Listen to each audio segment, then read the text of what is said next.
Salut tout le monde, aujourd'hui je vais vous parler de pourquoi, du comment j'ai un chien d'assistance et en quoi celle-ci m'aide au quotidien. Donc c'est une question qui est indiscrète mais qui m'a régulièrement été posée.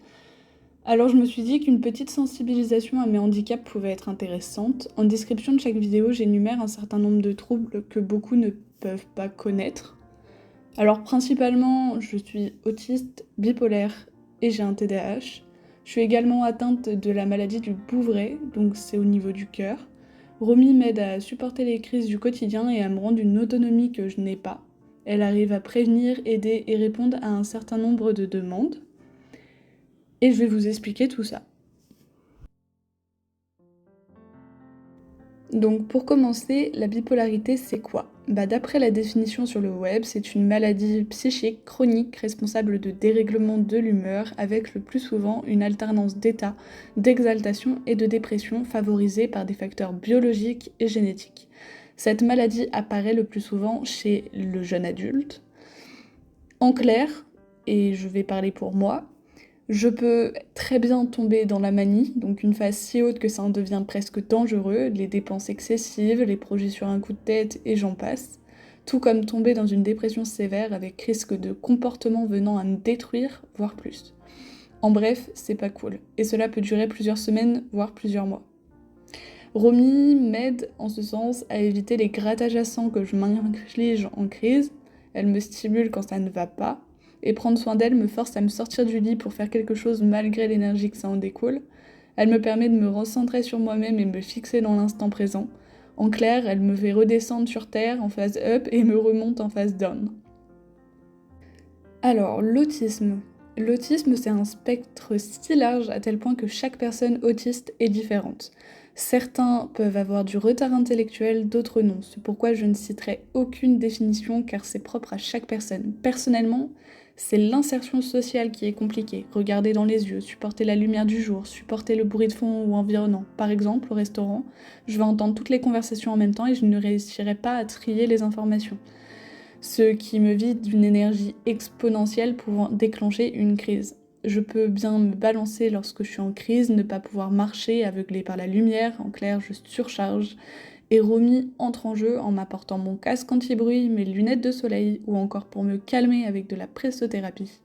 Elle va également effectuer du guidage léger pour me mettre en sécurité, et je reste très vaste, sinon je pourrais en écrire un livre. En bref, c'est compliqué. Concernant le TDAH, que dire à part que la mémoire de travail et ma capacité d'attention est considérablement réduite et en dessous de la moyenne. En effet, me concentrer me demande énormément de capacité, rien ne me fatigue ou me désintéresse totalement.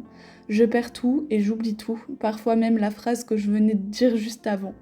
Je vais être hyperactive, agir sur un coup de tête avec impulsivité. Je vais être très créative avec plein de projets en tête, mais soyons honnêtes, peu verront le jour, car ma capacité à les mener jusqu'au bout est compliquée.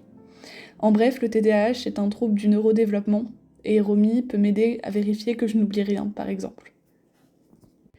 Et je vais terminer par parler du Bouvray. Le Bouvray, c'est quoi? C'est un défaut de conduction cardiaque qui engendre une double stimulation du cœur. Je vais être en crise avec au repos, par exemple, une moyenne de 150 à 180 battements par minute, allant jusqu'à plusieurs heures. Cette maladie, elle est bénigne, elle me provoque une douleur dans la poitrine et une accélération du cœur qui me fatigue énormément. Et Romy prévient et sent les crises du Bouvray grâce à l'accélération du cœur qui est anormale mais bénin. Donc elle se fie aux odeurs que je vais dégager lorsque je suis en tachycardie plus.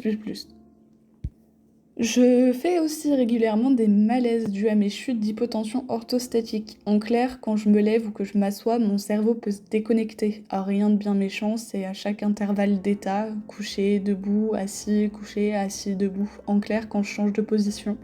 Mais tout ça, ça reste bénin encore une fois, et c'est un évanouissement de quelques secondes à quelques minutes, mais jamais bien longtemps. Tout ça, c'est ce que je ressens au quotidien, mais les handicaps évoqués ci-dessus impactent ma vie avec d'autres troubles qui s'accordent entre eux, tels que les TOC, les troubles obsessionnels compulsifs, les troubles anxieux généralisés, les insomnies, la dépression, les TCA, donc les troubles alimentaires, les tics de langage, le stress post-traumatique, et j'en passe, la liste est tellement longue.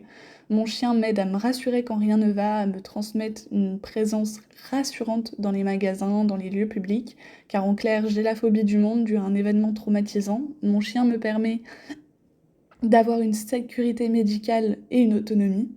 Elle a réussi là où d'autres médicaments ont échoué et je suis si fière de l'avoir dans ma vie et reconnaissante de cette chance que j'ai de la compter en tant que chien d'assistance pour m'épauler au quotidien. Tout ce que Romy m'apporte et que j'ai cité plus haut sera à terme de sa formation, ce qu'elle saura faire. Il nous reste du chemin avant de recevoir l'aide de Romy à toute épreuve, mais nous y arrivons, j'y crois.